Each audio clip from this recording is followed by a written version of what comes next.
નમસ્કાર મિત્રો, નમસ્કાર।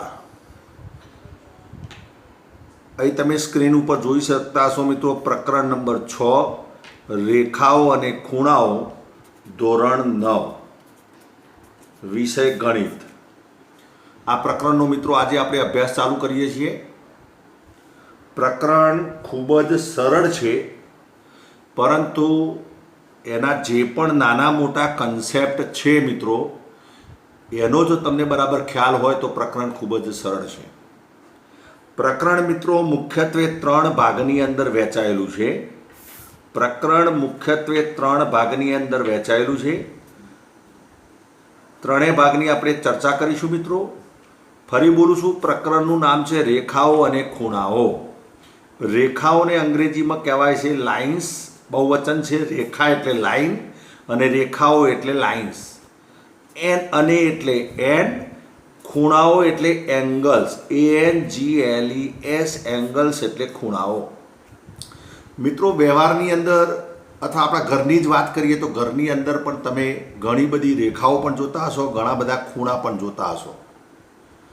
ઓરડાની અંદર બેસતા હશો તો મિત્રો તમારા ઘરની અંદર એક જ ઓરડાની અંદર જો તમે બારીકીથી અવલોકન કરશો તો હું માનું છું ત્યાં સુધી 50 થી 60 ખૂણાઓ મિત્રો બનેલા હશે આકૃતિ દિવાલ ઉપર, પરંતુ આપણે એના ઉપર ખાસ ધ્યાન આપેલું હોતું નથી મિત્રો।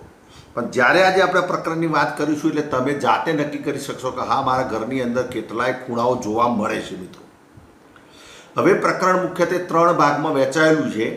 એમાં જે શરૂઆતનો ભાગ છે એમાં આપણે મિત્રો વિવિધ વ્યાખ્યા અને શબ્દોની સમજૂતી મેળવીશું। વિવિધ વ્યાખ્યાઓ અને પારિભાષિક શબ્દોની મિત્રો ચર્ચા કરીશું આ પહેલા ભાગની અંદર, અને એના આધારે આપણે સ્વાધ્યાય 6.1ના દાખલા ગણીશું। વિવિધ જે વ્યાખ્યાઓ જોવાની છે એની અંદર મિત્રો આપણે વાત કરીશું રેખાખંડ, કિરણ, રેખા, ખૂણાના વિવિધ પ્રકારોની આપણે ચર્ચા કરીશું। ખૂણાના પ્રકારો કે જેની અંદર આપણે ખૂણાના જે જુદા જુદા પ્રકારો છે, લઘુકોણ, ગુરુકોણ, કાટકોણ, સરળ કોણ, વિપરીત કોણ, પછી ખૂણાના પ્રકારના આધારે એટલે કે ખૂણાના માપને આધારે આપણે કોટિકોણ અને પૂરક કોણની પણ વાત કરીશું આ પહેલા ભાગની અંદર। એ ઉપરાંત આસન્ન કોણ અને રૈખિક જોડના ખૂણા, તો આસન્ન કોણ અને રૈખિક જોડના ખૂણા, અને સાથે સાથે એક ટોપિક એ પણ આપેલો છે કે જેને આપણે કહીએ છીએ અભિકોણની જોડ। તો આ 5 મુદ્દાની ચર્ચા આજે આ વિડીયોની અંદર આપણે કરીશું, અને એના આધારે મિત્રો સ્વાધ્યાય 6.1ના જે પણ એક્ઝામ્પલ્સ આપેલા છે કે જેની અંદર આ જુદી જુદી જે વ્યાખ્યાઓ છે એ વ્યાખ્યાનો જો કન્સેપ્ટ તમે બરાબર સમજશો મિત્રો તો સ્વાધ્યાય 6.1ના બધા જ દાખલા આરામથી તમે ગણી શકશો। તો આ એક વાત થઈ। પ્રકરણના બીજા ભાગની અંદર ભાગ 2ની અંદર આપણે પ્રકરણના એટલા માટે ભાગ પાડીએ છીએ મિત્રો કે પ્રકરણ સરળતાથી સમજી શકાય। કોઈ પણ સમસ્યા હોય મિત્રો તો સમસ્યાને જો નાના નાના ભાગમાં વહેંચવામાં આવે તો સમસ્યાને સરળતાથી ઉકેલી શકાય અને સમગ્ર પ્રકરણ મિત્રો તમને સરળ પણ લાગે। એટલા માટે આપણે શું કરીએ છીએ કે પ્રકરણને 3 ભાગમાં ડિવાઈડ કરીએ છીએ। એમાં ભાગ નંબર 1માં we have to discuss about various definitions, જુદી જુદી વ્યાખ્યાઓની ચર્ચા કરીશું, અને આના ઉપયોગ કરીને આપણે સ્વાધ્યાય 6.1ના એક્ઝામ્પલ મિત્રો ગણીશું। ભાગ 2ની અંદર મિત્રો આપણે સમાંતર રેખા, સમાંતર રેખાઓ, રેખાઓની છેદિકા, સમાંતર રેખાઓ, રેખાઓની છેદિકા અને બહિષ્કોણ, આને આધાર તરીકે લઈને આપણે સ્વાધ્યાય 6.2ના મિત્રો એક્ઝામ્પલ્સ ગણીશું, અને સાથે સાથે આની અંદર યુગ્મ કોણ, અનુકોણ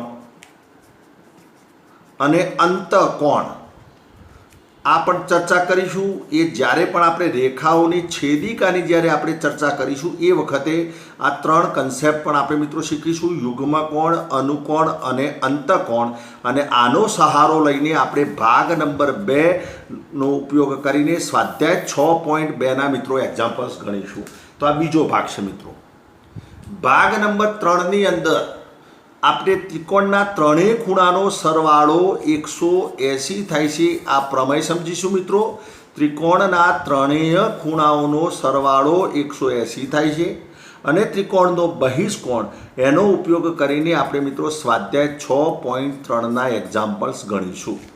તો આ રીતે પ્રકરણ આ રીતે મિત્રો ડિવાઈડ થયેલું છે। તો આજે આ વિડીયોની અંદર આપણે ભાગ નંબર 1ની મિત્રો આપણે ચર્ચા કરવાના છીએ। ઓકે, આ કહેવાનો મતલબ એ છે કે તમે કન્સેપ્ટ આખો સમજી જાઓ કે પ્રકરણ આ રીતે વહેંચાયેલું છે કે જેથી સરળતાથી તમે પ્રકરણ સમજી શકો। હવે આપણે ભાગ નંબર 1ની અંદર જે વિવિધ વ્યાખ્યા સમજવાના છીએ એમાં ખાસ કરીને મિત્રો રેખા વિશે તમે સમજેલા છો અગાઉના ધોરણની અંદર। આમ તો રેખાખંડ, કિરણ આ બધાનો અભ્યાસ તમે કરેલો છે અગાઉના ધોરણની અંદર, ધોરણ 6, 7ની અંદર અને 8ની અંદર તમે ભૂમિતિના માળખાના જે અંગો જોયા હતા એમાં સૌથી પહેલાં હતું કે ભૂમિતિના માળખાના જે અંગો હતા એમાં આપણે લખ્યું હતું કે રેખા, અવકાશ, સમતલ અને બિંદુ, આ વાત કરી હતી। તો અહીં જે પણ લખેલા છે મિત્રો રેખા, અવકાશ, સમતલ અને બિંદુ, આ ચારે ચાર એ ભૂમિતિના અવ્યાખ્યાયિત પદો છે કે જેની કોઈ વ્યાખ્યા આપવામાં આવતી નથી। રેખાની વ્યાખ્યા તમે આપવા જશો તો મિત્રો ગૂંચવાડો ઊભો થશે। રેખાની કોઈ વ્યાખ્યા નથી। રેખાને તમે આ રીતે દોરી શકો છો। હવે આની તમે વ્યાખ્યા કેવી રીતે આપશો? ચલો આ મેં રેખા દોરી છે, આનો આ અમૂર્ત ખ્યાલ છે, તમે આ રીતે કાલ્પનિક તમે આકૃતિ દ્વારા સમજી શકો છો। એટલે રેખાની કોઈ વ્યાખ્યા નથી, રેખા એ અવ્યાખ્યાયિત પદ છે। પરંતુ એને સમજવા માટે તમે કહી શકો કે બે થાંભલા વચ્ચે બાંધેલી ખેંચીને બાંધેલી દોરી, બે થાંભલા વચ્ચે ખેંચીને બાંધેલી દોરી, આ એનો સમજવા માટે એનો અમૂર્ત ખ્યાલ છે। એ જ રીતે તંબુરાનો તાર, તંબુરો તમે જોયો હશે મિત્રો, તંબુરાનો તાર એ પણ ખેંચીને બાંધેલો હોય છે। તો આ એક અમૂર્ત ખ્યાલ છે રેખાને સમજવા માટે। રેખા ઉપર અસંખ્ય બિંદુઓ છે, રેખા એ અનંત ગણ છે, રેખા એ અનંત ગણ છે, રેખા ઉપર અસંખ્ય બિંદુઓ છે। રેખાને સમજવા માટે આપણે આ રીતે સમજીએ છીએ કે બે થાંભલા વચ્ચે ખેંચીને બાંધેલી દોરી એક રેખાનો એક ભાગ સૂચવે છે। એક સમજૂતી માટે તમને અમૂર્ત ખ્યાલ છે, તંબુરાનો તાર એ પણ એક રેખા સૂચવે છે।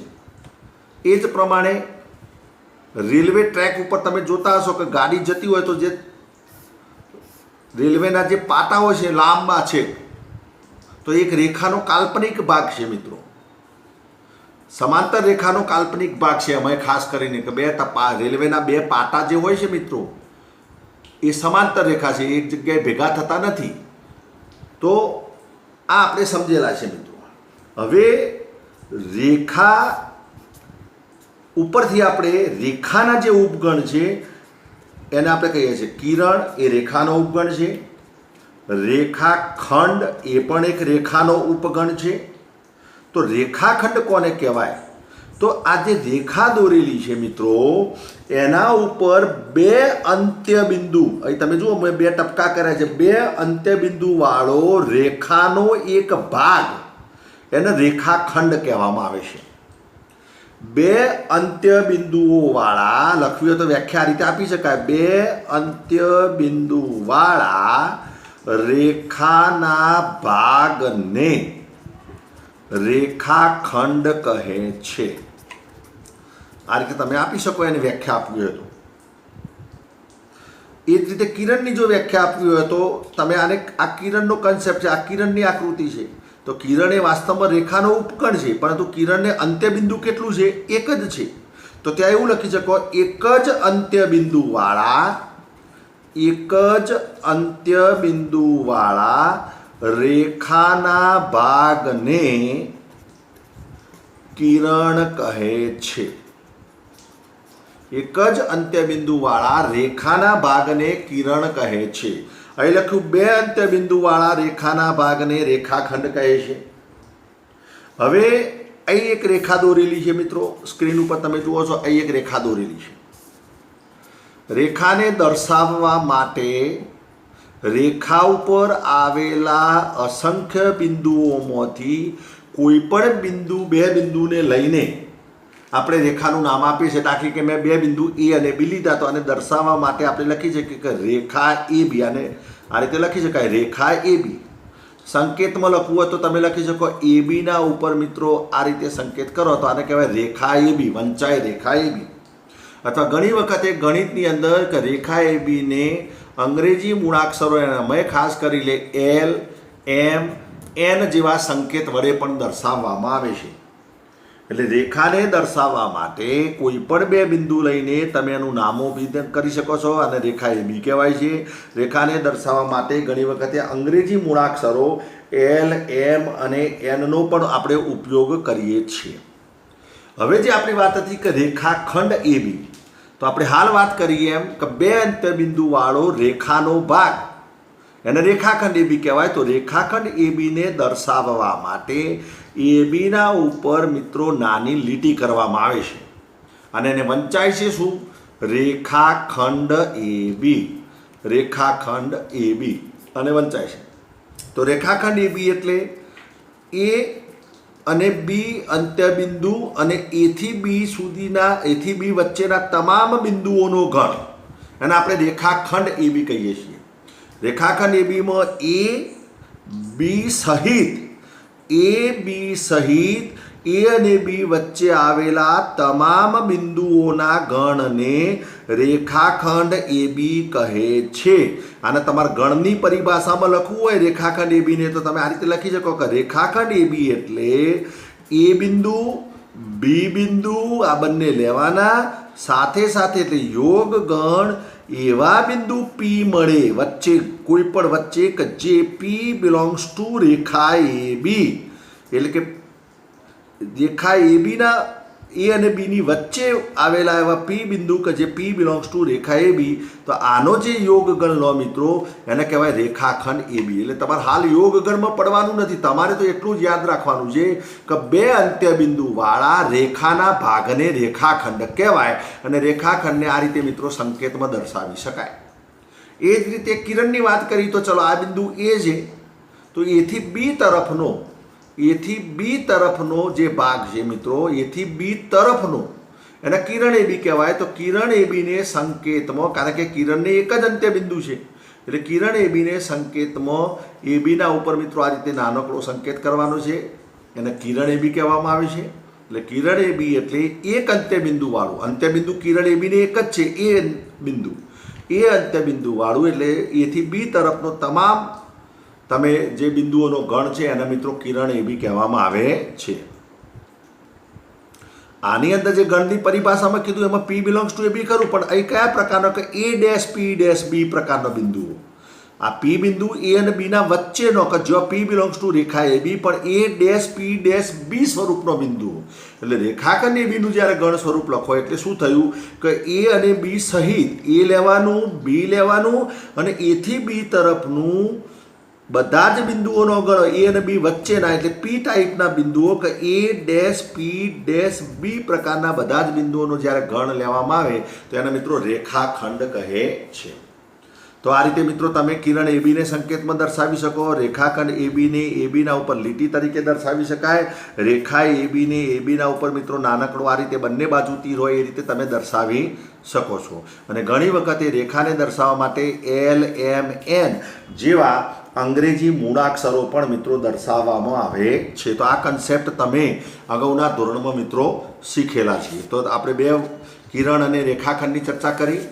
હવે વાત કરીએ છીએ મિત્રો સમરેખ બિંદુઓ કોને કહેવાય અને અસમરેખ બિંદુઓ કોને કહેવાય, કારણ કે એની પણ આપણને જરૂર પડશે. સમરેખ બિંદુઓ અને અસમરેખ બિંદુઓ. તો એ લખીએ છીએ આપણે સમરેખ બિંદુઓ અને એ જ રીતે અસમરેખ બિંદુઓ કોને કહેવાય. તો જો 3 કે તેથી વધુ બિંદુઓ, જો 3 કે તેથી વધુ બિંદુઓ એક જ રેખા પર આવેલા હોય, એક જ રેખા પર આવેલા હોય તો તેવા બિંદુઓને સમરેખ બિંદુઓ કહે છે. તેવા બિંદુઓને સમરેખ બિંદુઓ કહે છે. 3 કે તેથી વધુ બિંદુઓ એક જ રેખા ઉપર આવેલા, ધારો કે આ રેખા છે તો ધારો કે અહીં એક બિંદુ લીધું, એ બિંદુ, સપોઝ બી લીધું, અહીં ત્રીજું બિંદુ સી લીધું, તો આ એ, બી અને સી આ એક જ રેખા ઉપર આવેલા છે, માટે આ બિંદુઓને સમરેખ બિંદુઓ કહેવામાં આવે છે. પરંતુ ધારો કે મેં બીજું બિંદુ ડી લીધું, ચોથું બિંદુ હવે રેખાની બહાર છે, તો એ વખતે તમે એ બી સીને સમરેખ કહી શકો છો, પરંતુ એ બી સી અને ડી આ 4 બિંદુની જો વાત કરતા હોય તો એ સમરેખ બિંદુઓ થતા નથી, કારણ કે આ ડી બિંદુ એ રેખા ઉપર આવેલો નથી મિત્રો. એ જ રીતે અસમરેખ બિંદુઓ કોને કહેવાય?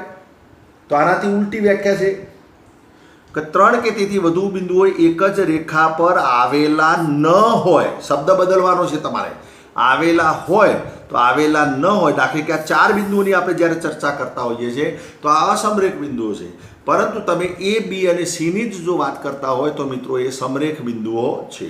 તો એક જ રેખા ઉપર આવેલા બિંદુઓને સમરેખ બિંદુઓ કહેવાય, અને એક જ રેખા ઉપર આવેલા ન હોય તેવા બિંદુઓને અસમરેખ બિંદુઓ કહે છે. આ સામાન્ય વાત છે મિત્રો, એટલે આપણે બહુ આમાં ચર્ચા કરવાની નથી. હવે આપણે વાત કરીએ છીએ ખૂણાની મિત્રો, કારણ કે પ્રકરણનું નામ છે રેખાઓ અને ખૂણાઓ. રેખાઓ અને ખૂણાઓ એટલે ખૂણો કોને કહેવાય? હવે આપણે હાલ વાત કરી કિરણ, તમને વાત કરી કે આ એક કિરણ છે, આ પણ મિત્રો બીજું એક અહીં ધારો કે કિરણ દોરેલું છે, તો તમે જુઓ આ એક કિરણ દોરેલું છે જેનું ઉદ્ભવ બિંદુ એ આપેલું છે, આ પણ એક કિરણ છે જેનું પણ ઉદ્ભવ બિંદુ એ છે, આ એક કિરણ છે જેનું નામ આપણે દઈએ મિત્રો કિરણ એ બી કહ્યું આપણે, કિરણ એ બી કે જેનું ઉદ્ભવ બિંદુ એ છે. અહીં પણ એક કિરણ છે કે જેને આપણે કહીએ છીએ કિરણ એસી, જેનું પણ ઉદ્ભવ બિંદુ એક જ છે. તો એ બંને કિરણોનું ઉદ્ભવ બિંદુ એક જ હોવાથી એને સામાન્ય ઉદ્ભવ બિંદુ કહેવાય મિત્રો, અથવા સામાન્ય અંત્ય બિંદુ કહેવાય. ઉદ્ભવ બિંદુ એટલે અંત્ય બિંદુ પણ કહી શકાય.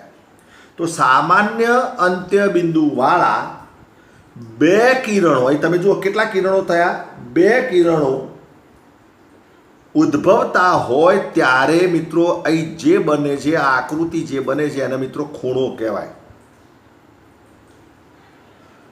સામાન્ય ઉદ્ભવ બિંદુવાળા, ફરી જુઓ અહીં આકૃતિ દોરી છે, ધારો કે આ એક કિરણ એ બી છે, સપોઝ આ કિરણનું નામ આપ્યું ચલો બીસી, આ કિરણ થયું બીસી. હવે ધારો કે હું અહીં કિરણ એક દોર્યું એડી, તો અહીં તમે જુઓ આ કિરણ એડી છે, આ કિરણ બીસી છે, બંનેમાં ઉદ્ભવ બિંદુ જુદા જુદા છે. કિરણ બીસીમાં ઉદ્ભવ બિંદુ બી છે, અંત્ય બિંદુ બી છે, કિરણ એડીમાં અંત્ય બિંદુ એ છે, બંને જુદા છે. એટલે અહીં કોઈ આકૃતિ અહીં જે રચાય છે એમાં કોઈ ખૂણો રચાતો નથી. પરંતુ ધારો કે હું એક બીજો ખૂણો બનાવી દઉં, આ રીતે કિરણ બનાવું અને આ કિરણનું નામ આપી દઉં કે કિરણ બી એ, તો અહીં તમે જુઓ કે આ કિરણ બી એ છે જેનું અંત્ય બિંદુ આપ્યું છે બી, ઉદ્ભવ બિંદુ.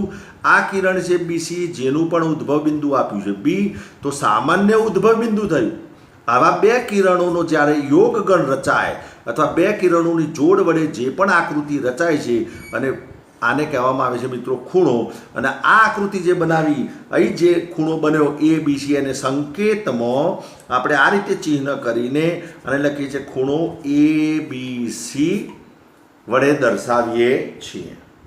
અથવા ખૂણાને તમે આ રીતે પણ બોલી શકો, ખૂણો સી બી એ, આ રીતે પણ એને બતાવી શકો, અથવા ફક્ત ખૂણો બી તરીકે પણ તમે એને લખી શકો. તો આ રીતે ખૂણાને મિત્રો ઘણી રીતે લખી શકાય છે. જે પણ બિંદુ સામાન્ય ઉદ્ભવ બિંદુ છે એ વચ્ચે રાખવાનું છે, એટલું યાદ રાખવાનું, બરાબર. તો આને તમે વાંચી શકો ખૂણો એ બી સી, અથવા ખૂણો સી બી એ, અથવા ખૂણો બી તરીકે પણ તમે લઈ શકો. આ સંકેતમાં તમે આ રીતે બતાવી શકો. સંકેતમાં વ્યાખ્યા આપણે આપી કે સામાન્ય અંત્ય બિંદુઓ વાળા 2 કિરણો ઉદ્ભવતા હોય ત્યારે ખૂણો બને છે, અને જે પણ 2 કિરણો બને છે એ ખૂણાના ભુજ કહેવામાં આવે છે મિત્રો. જે પણ બે કિરણો બને છે એ ખૂણાના ભુજ કહેવાય છે અને બી બિંદુ એ સામાન્ય ઉદ્ભવ બિંદુ છે, એટલે ખૂણાના જે ભુજ બન્યા એ કિરણ બીએ અને કિરણ બીસી એને ખૂણાના ભુજ કહેવામાં આવે છે. તો આ કન્સેપ્ટ પણ મિત્રો તમને ખ્યાલ આવ્યો છે. તો આ આપણે વાત કરી ખૂણો. હવે તમારા ઘરની અંદર તમે જોતા હશો કે કેટલાય ખૂણા આવા બનતા હશે મિત્રો. કાટખૂણા પણ બનતા હશે, લઘુકોણ પણ બનતા હશે, ગુરુકોણ પણ બનતા હશે, પરંતુ મોટાભાગે જો ઘરની અંદર કડિયા દ્વારા ઓળંબાનો બરાબર ઉપયોગ કરેલો હશે દિવાલ બનાવતી વખતે, તો મિત્રો કાટખૂણો જ બનતો હોય છે. ઘરની અંદર બે દિવાલો જો ભેગી થતી હશે તો ખૂણો બનતો હોય છે મિત્રો, કાટખૂણો બનતો હશે. ઉપર જે છત હશે એમાં તમે જોતા હશો ચાર બાજુ ચાર કાટખૂણા બનતા હશે. ઘરની જે બારી હશે એમાં બારીમાં પણ તમે જોતા હશો કે ઉપર ચારે ચાર બાજુ જે છે ત્યાં આપણે ખૂણા બનતા છે, કાટખૂણા બનતા છે મિત્રો. તો કમ્પ્યુટર હશે તો કમ્પ્યુટરનું જે સ્ક્રીન હશે, ડેસ્કટોપ કહેવાય જેને આપણે, મોનિટર, તો મોનિટરમાં પણ તમે જોતા હશો કે જો ઉપસેલું મોનિટર હશે તો પણ અંદરની સાઈડ ખૂણા બનતા હશે મિત્રો. સીપીયુ હશે તો સીપીયુમાં પણ તમને ખૂણા જોવા મળતા હશે. ઘણા બધા તમે બારીકીથી જો અવલોકન કરશો, if you observe at your home, તો તમે you can see various types angles, કેટલાય પ્રકારના મિત્રો ખૂણાઓ તમે જોતા હશો. તો ચલો મિત્રો, ખૂણાની પણ તમને ખ્યાલ આવ્યો છે. હવે આપણે થોડી ખૂણાની વ્યાખ્યાઓ મિત્રો માપને આધારે ખૂણાના પ્રકારની વાત કરીએ છીએ. તો પહેલી વાત કરીએ છીએ ખૂણાના પ્રકાર. એમાં આપણે વાત કરીએ છીએ કે લઘુકોણ. ખૂણાના પ્રકાર લઘુકોણ. હવે એ શબ્દને તમે પકડવાનો છે કે લઘુ અને કોણ. હવે લઘુ એટલે નાના, પણ કોનાથી નાના? તો જે ખૂણાનું માપ, અહીં સમજો મિત્રો, જે ખૂણાનું માપ 0° અને 90°ની વચ્ચે હોય તે ખૂણાને લઘુકોણ કહે છે. જે ખૂણાનું માપ 0 અને 90°ની વચ્ચે હોય તે ખૂણાને લઘુકોણ કહે છે, જેને અંગ્રેજીમાં acute angle, ACUTE, acute angle કહેવામાં આવે છે. આ અંગ્રેજી એટલા માટે મિત્રો આપણે વચ્ચે વચ્ચે કહેતા જઈએ છીએ. ગણિતના જે પણ શબ્દો છે અને અંગ્રેજી નામ એટલા માટે યાદ રાખવાના કે આગળ જ્યારે તમે અભ્યાસ કરશો એન્જિનિયરિંગની અંદર અથવા કોઈ પણ ક્ષેત્રમાં તમે જશો તો એ વખતે અંગ્રેજીની અંદર મેથેમેટિક્સ આવતું હોય છે. એટલે અત્યારથી જો તમને થોડી પ્રેક્ટિસ પડેલી હોય નાના મોટા શબ્દોની તો તમે સરળતાથી સમજી શકો એટલા માટે. તો લઘુકોણને અંગ્રેજીમાં એક્યુટ એંગલ કહેવામાં આવે છે. ACUTE એંગલ એટલે ખૂણો. તો લઘુકોણ એટલે શું? તો જે ખૂણાનું માપ 0 અને 90°ની વચ્ચે હોય તે ખૂણાને લઘુકોણ કહેવામાં આવે છે. અને જ્યારે પણ આપણે આકૃતિ દોરીશું એટલે આ રીતે આકૃતિ દોરી શકાય કે આ તમે 90°નો ખૂણો થાય છે તો એના કરતાં નાનો ખૂણો છે તો આ લઘુકોણ છે. ધારો કે એક્સ માપ આપ્યું મેં, ખૂણાનું એક્સ માપ છે, તો તમે લખી શકો કે 0થી મોટો પરંતુ 90થી નાનો, તો આ લઘુકોણ થાય છે. 0થી મોટો, 0 x < 90, એનો મતલબ 0થી મોટો પરંતુ 90થી નાનું માપ હોય તે ખૂણાને લઘુકોણ કહેવામાં આવે છે. બીજી વાત છે મિત્રો કાટકોણ. બીજી વ્યાખ્યા છે કાટકોણ, જેને અંગ્રેજીમાં કહેવામાં આવે છે રાઇટ એંગલ, RIGHT, રાઇટ, અને ANGLE એંગલ એટલે ખૂણો. તો જે ખૂણાનું માપ 90° હોય છે તે ખૂણાને કાટકોણ કહે છે. તો જે ખૂણાનું માપ, આપણે બહુ લાંબી વ્યાખ્યા લખતા નથી, પણ જે ખૂણાનું માપ 90° હોય તેને કાટકોણ કહે છે. અથવા 90 માપના ખૂણાને કાટકોણ કહે છે. આ રીતે સરળતાથી પણ તમે વ્યાખ્યા લખી શકો. એની જો આકૃતિ દોરવામાં આવે તો એક કિરણ અને બીજું કિરણ, બંને કિરણો એકબીજાને લંબ હોય છે મિત્રો. બંને કિરણો એકબીજાને શું હોય? લંબ. તો આ રીતે જે આકૃતિ બને છે મિત્રો એને કહેવાય કાટકોણ. ધારો કે ખૂણાનું માપ y આપ્યું તો y બરાબર 90°, તો આને કહેવાય કાટકોણ. તો ચલો, લઘુકોણની વાત ખબર પડી, કાટકોણની વાત કરી. હવે એ જ રીતે મિત્રો ગુરુકોણ. ગુરુ એટલે મોટા, કોણ એટલે ખૂણો. હવે કોનાથી મોટા? તો હાલ વાત કરી કે 90નો ખૂણો હોય તો એને કહેવાય કાટકોણ, 90થી નાનો 0થી મોટો હોય તો એને કહેવાય લઘુકોણ. તો હવે ગુરુકોણ કોને કહેવાય? તો 90થી મોટો, 90 અંશથી મોટો અને 180થી નાનો, 90 અંશથી મોટો અને 180 અંશથી નાના માપના ખૂણાને, અથવા 90થી મોટો અથવા 90 અને 180 વચ્ચેના, 90થી મોટો અને 180 અંશથી નાનો, અથવા બીજા શબ્દોમાં કહેવો હોય તો કહી શકાય કે 90 અંશ અને 180 અંશ વચ્ચેના માપના ખૂણાને ગુરુકોણ કહે છે. વચ્ચેના માપના ખૂણાને ગુરુકોણ કહે છે. જેને અંગ્રેજીમાં ગુરુકોણના અંગ્રેજીમાં શું કહેવાય મિત્રો? OBTUSE, obtuse angle. Obtuse angle. આ અંગ્રેજી શબ્દો એટલા માટે યાદ રાખજો મિત્રો કે આગળ જઈને તમને આ કામમાં આવશે. યુઝ એટલે ઉપયોગ. આ યાદ રાખવા માટે હંમેશા આપણે સ્પેલિંગ કઈ રીતે યાદ રાખીએ છીએ? મોટો સ્પેલિંગ યાદ રાખવો હોય તો એના નાના નાના ટુકડા કરવાના, એટલે સરળતાથી તમને યાદ રહી જાય. એટલે તમે જુઓ પાછળ USE, યુઝ એટલે ઉપયોગ, આપણે જનરલી ઉપયોગ યુઝ કરી બોલીએ છીએ, અને આગળ OBT યુઝ, ઓબ્ટ્યુઝ એંગલ એટલે ગુરુકોણ. આગળ વાત કરી એક્યુટ એંગલ એટલે લઘુકોણ, રાઈટ એંગલ એટલે કાટકોણ. ગુરુકોણને કહેવાય ઓબ્ટ્યુઝ એંગલ, કે 90 અને 180 વચ્ચેનો જે ખૂણો હોય એને ગુરુકોણ કહેવાય. તો ગુરુકોણની જ્યારે મારે આકૃતિ દોરવી હોય તો મિત્રો અહીં તમને ખબર છે કે આ કાટકોણ થયો તો એનાથી મોટો લઈ શકાય. તો આ મિત્રો આકૃતિ આ રીતે દોરો તમે 90થી મોટો. દાખલા તરીકે આ ખૂણાનું માપ આપણે x કીધું, તો x એટલે કોનાથી મોટો? તો 90થી મોટો, એટલે 90 x 180, આને કહેવાય મિત્રો ગુરુકોણ. તો ચલો લઘુકોણની ખ્યાલ આવ્યો, ગુરુકોણની ખ્યાલ આવ્યો. હવે વાત આવી કાટકોણ અને હવે સરળ કોણ. તો સરળ કોણ કોને કહેવાય? તો 180 માપના ખૂણાને સરળ કોણ કહેવાય. સરળ કોણ કે જે ખૂણાનું માપ 180 છે મિત્રો, એ આખું માપ, આના આખું માપશો તમે જ્યારે કોણ માપક વડે, બરાબર?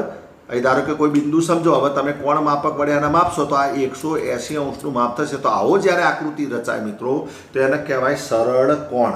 હવે સરળ કોણ અહીં તમે જુઓ કે આ કેવી લાઈન દેખાય છે? સીધી લાઈન. તો આને અંગ્રેજીમાં એટલા માટે સીધીને અંગ્રેજીમાં કહેવાય છે સ્ટ્રેટ, STRAIGHT, સ્ટ્રેટ એટલે સીધું.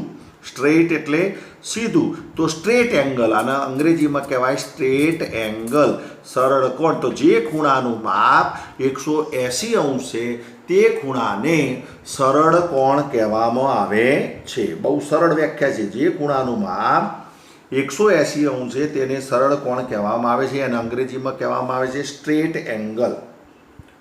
હવે વાત આવી વિપરીત કોણ. આ યાદ રાખજો, વિપરીત કોણ. તો વિપરીત કોણ કોને કહેવાય મિત્રો? તો ચલો જનરલી આપણે ખૂણા લેવા માટે શું કરીએ છીએ? સામાન્ય રીતે ધારો કે આપણે વાત કરી લઘુકોણ બનાવ્યો તો આપણે આ રીતે લઘુકોણ દોર્યો. કાટકોણની વાત કરી તો આ રીતે આપણે ઉપર લીધો એટલે કાટખૂણો થયો.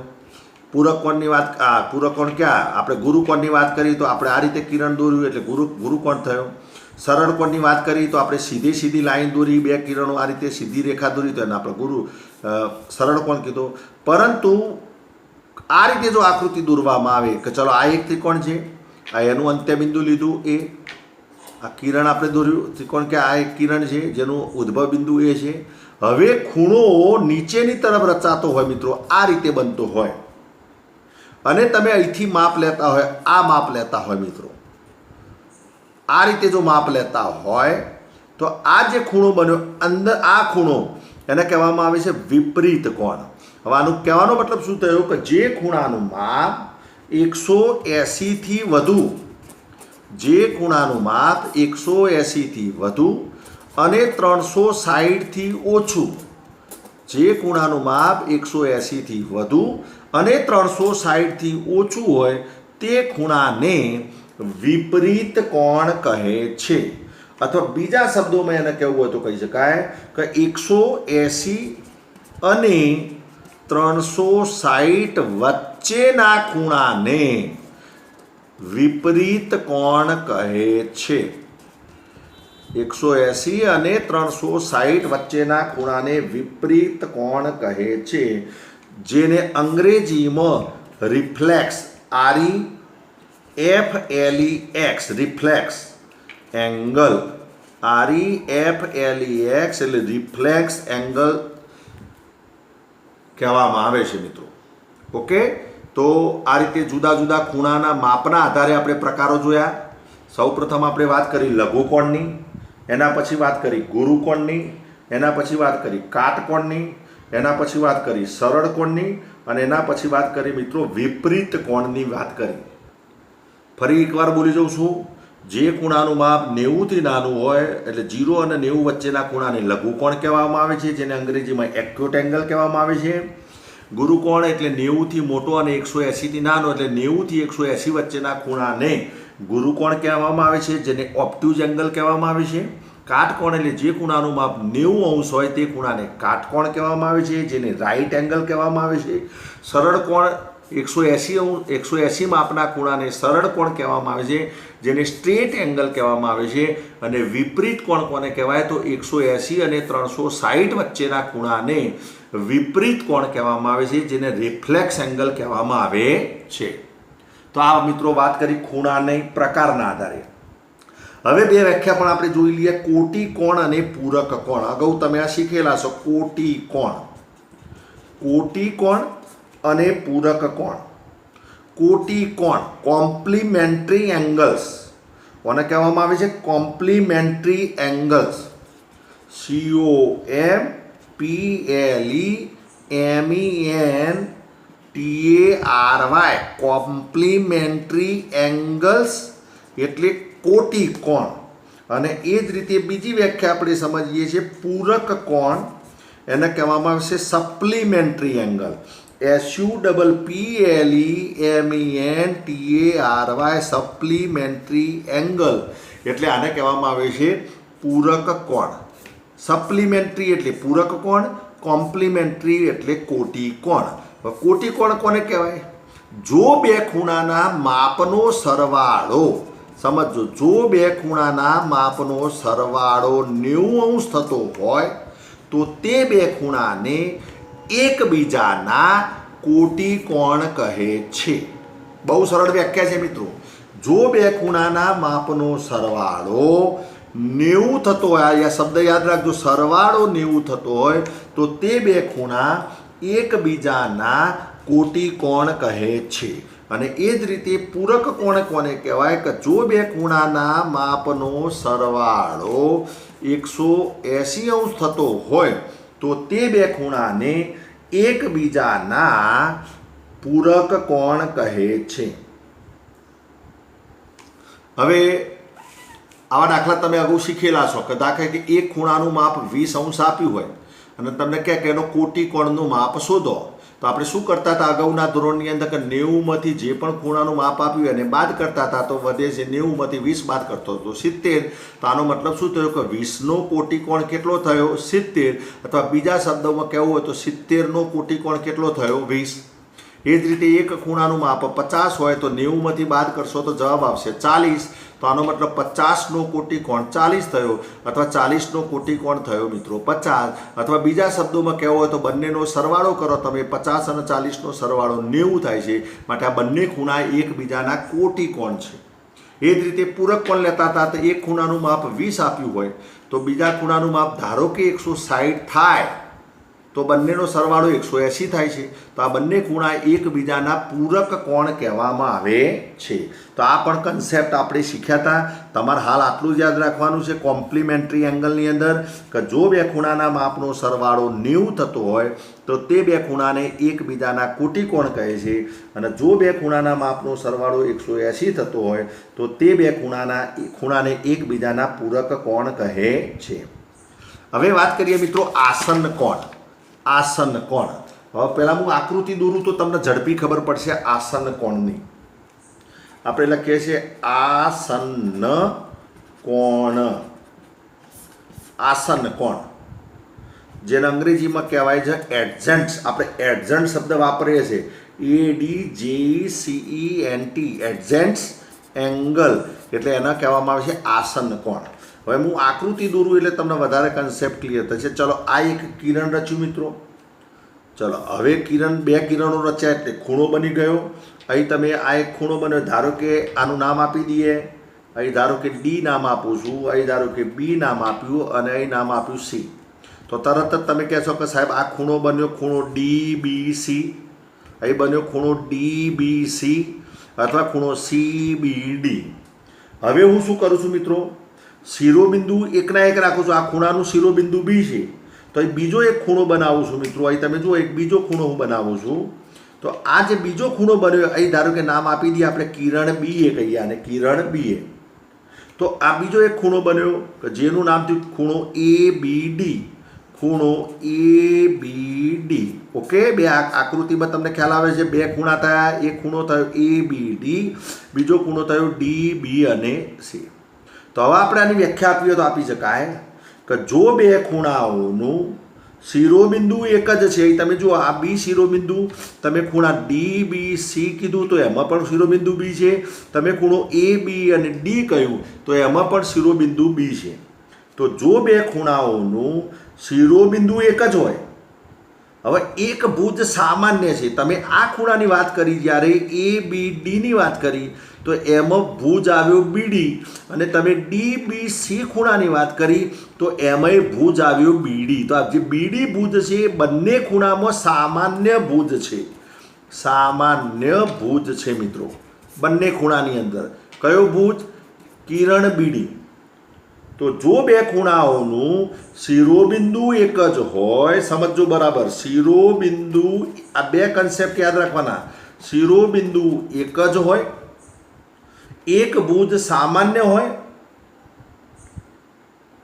અને જે સામાન્ય નથી એવા બે ભુજ છે એ શિરોબિંદુની સામસામેની બાજુ હોય એટલે જુદી જુદી બાજુએ હોય. તમે જો આ કિરણ BC અને કિરણ BA એ શિરોબિંદુની જુદી જુદી બાજુએ હોય તો તે બે ખૂણાઓ જે બન્યા એમને આસન્ન કોણ કહેવામાં આવે છે.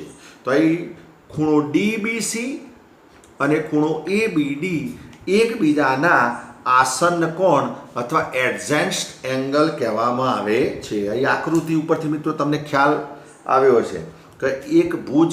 અહીં બીજી ફરી આકૃતિ દોરીએ એટલે તમને વધારે ખ્યાલ આવે. ચલો અહીં તમે જુઓ કિરણ BC આપણે બતાવી છે. ઓકે, હવે આ એક કિરણ દોર્યું એટલે એક ખૂણો બન્યો. ધારો કે ચલો આનું નામ આપીએ ABC. તો ચલો ખૂણો બન્યો ABC. ઓકે, હવે આ B શિરોબિંદુને લઈને જ ધારો કે હું એક કિરણ બનાવું મિત્રો. આ એક કિરણ બનાવ્યું, અહીં નામ આપ્યું D. તો કિરણ BD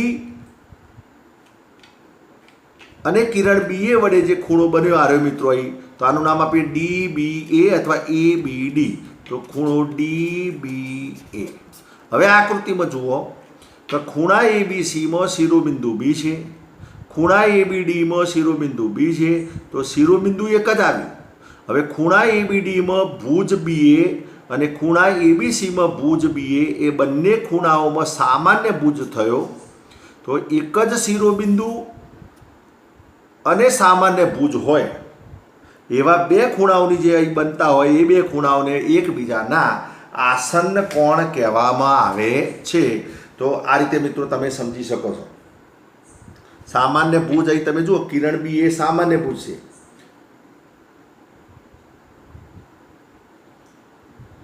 તો આ તમે સમજી શકો છો. હવે જ્યારે પણ આસન્ન કોણ બનતા હોય મિત્રો તો આસન્ન કોણનો સરવાળો કરવામાં આવે તો એ મુખ્ય ખૂણો જે બન્યો છે એટલે તમે કહેવાનો મતલબ અહીં જે બે આસન્ન કોણ બન્યા ખૂણો ABC વત્તા ખૂણો DBA અથવા ખૂણો ABD આ બંનેનો જો સરવાળો કરવામાં આવે એટલે વત્તા કરવામાં આવે તો ખૂણો DBC બને છે. તો આ પરિણામ તમારે યાદ રાખવાનું છે આસન્ન કોણ માટે કે જો બે ખૂણા આસન્ન કોણ હોય તો તેમના માપનો સરવાળો સામાન્ય ન હોય તેવા ભુજથી બનતા ખૂણાના માપ જેટલો હોય.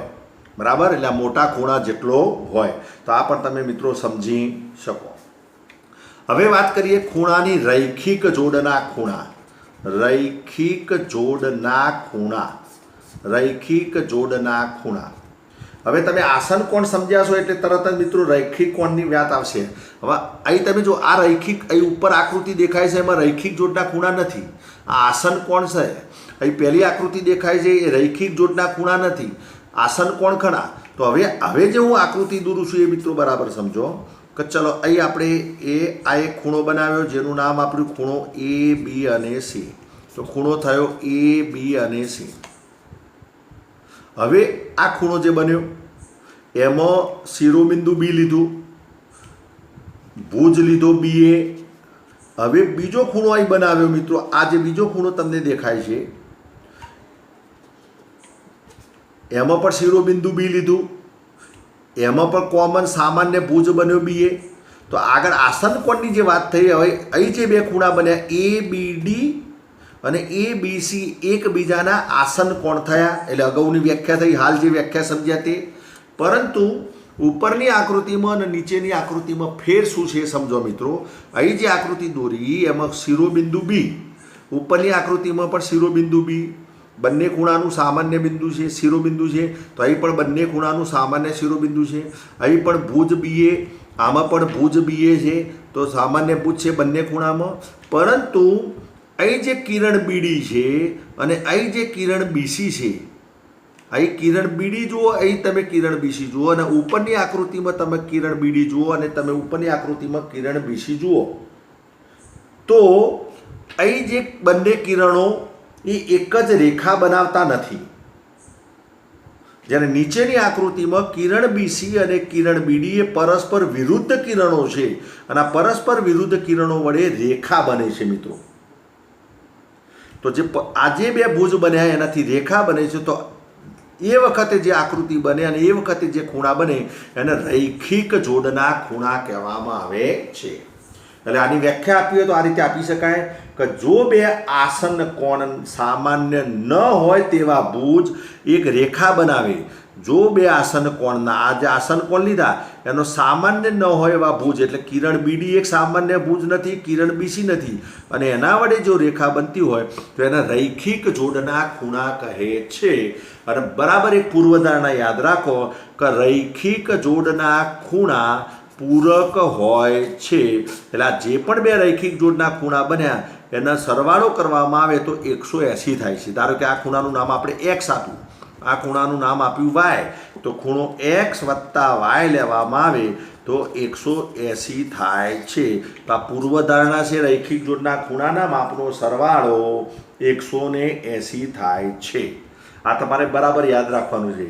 રૈખિક જોડના ખૂણાના માપનો સરવાળો 180 થાય છે. અને હવે એક છેલ્લે અભિકોણની આકૃતિ દોરીને એ કન્સેપ્ટ પણ આપણે ક્લિયર કરી દઈએ મિત્રો, એટલે તમને તરત જ ખ્યાલ આવી જાય. હવે જો અહીં આપણે એક આકૃતિ દોરીએ છીએ, ચલો તરત જ તમે કહેશો કે સાહેબ આ તો રૈખિક જોડના ખૂણા બને છે. હાલ આપણે ચલો આ આકૃતિ દોરી તો તરત જ કહેશો કે સાહેબ નામ પણ આપી દઈએ એ બી સી અને અહીં લખ્યું ડી. ઓકે, તો ચલો ખૂણો એ બી સી અને ખૂણો એ બી ડી આ બંને ખૂણા એકબીજાના રૈખિક જોડના ખૂણા છે. ખૂણા એ બી ડી અને ખૂણા એ બી સીને આસન કોણ પણ કહેવાય, પરંતુ કિરણ બીડી અને કિરણ બીસી વડે રેખા રચાય છે, માટે આ રૈખિક જોડના ખૂણા થયા. હવે હું નીચે એક આકૃતિ દોરું, આ રીતે મિત્રો કિરણ દોરું. અહીં તમે જોજો આ રીતે કિરણ દોરું છું, આનું નામ આપ્યું ઈ.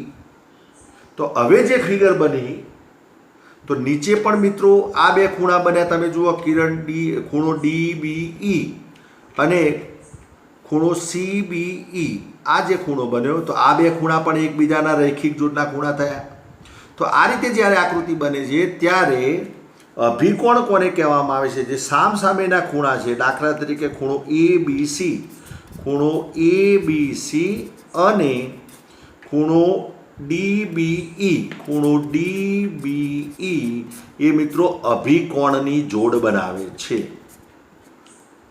એ જ રીતે અભિકોણની બીજી જોડ પણ લખી શકાય, ખૂણો એ બી ડી, ખૂણો એ બી ડી અને એની સામેનો ખૂણો, એટલે આ ખૂણો લીધો આપણે એ બી ડી, એની સામેનો ખૂણો ખૂણો સી બી ઈ, સી બી ઈ એ પણ મિત્રો અભિકોણની જોડ બનાવે છે. અને અભિકોણ હંમેશા મિત્રો સરખા માપના હોય છે, આ પણ તમારે યાદ રાખવાનું. અભિકોણ કેવા હોય? સરખા. એટલે કહેવાનો મતલબ ખૂણો ABC આનું માપ ધારો કે 45 હોય તો સામે ખૂણાનું માપ પણ કેટલું હોય? 45 હોય. હવે આ માપ 45 હશે તો આ બંને ખૂણા પાસ પાસેના ખૂણા એ રૈખિક જોડના ખૂણા છે. પાસ પાસેના ખૂણા કયા છે મિત્રો? રૈખિક જોડના ખૂણા છે. અને આપણે હાલ વાત કરી કે રૈખિક જોડના ખૂણાના માપનો સરવાળો તો 180 થાય છે. એટલે તરત જ તમે 180માંથી 45 બાદ કરશો એટલે તમે લખી શકશો કે 135. આ 135 થયો એટલે એની સામેનો ખૂણો એનો અભિકોણ થયો, તો અભિકોણ હાલ વાત કરી સરખા માપનો હોય છે એટલે એ પણ થશે 135. તો આપણે આવા નાના મોટા પણ દાખલા જોઈશું કે આવી જ્યારે આકૃતિ બનતી હોય, રૈખિક જોડ બનાવતા હોય મિત્રો, અને એ વખતે અભિકોણના માપ સમાન હોય છે અને રૈખિક જોડ પૂરક હોય છે. આ બે કન્સેપ્ટ ધ્યાનમાં રાખીને આપણે મૂલ્યો મિત્રો શોધીશું, ખૂણાના માપ આપણે શોધીશું. તો આ રીતે શરૂઆતનું જે સ્વાધ્યાય 6.1ના દાખલા ગણીએ એ પહેલાંના જે મિત્રો કન્સેપ્ટ હતા એ આપણે પૂરા કરીએ છીએ આ વિડીયોની અંદર.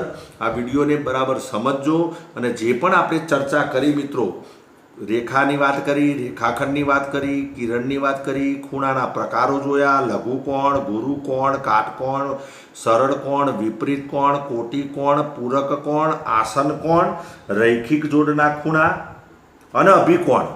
તો આટલા કન્સેપ્ટ મિત્રો જો તમે બરાબર તૈયાર કરશો તો સ્વાધ્યાય 6.1ના દાખલા તમે સરળતાથી સમજી શકશો. તો આ રીતે આ વિડીયો આપણે પૂરો કરીએ છીએ. વારંવાર વિડીયો જોજો, કન્સેપ્ટ મિત્રો સમજજો, વ્યાખ્યાઓ તૈયાર કરજો. આભાર. જય હિન્દ, જય ભારત.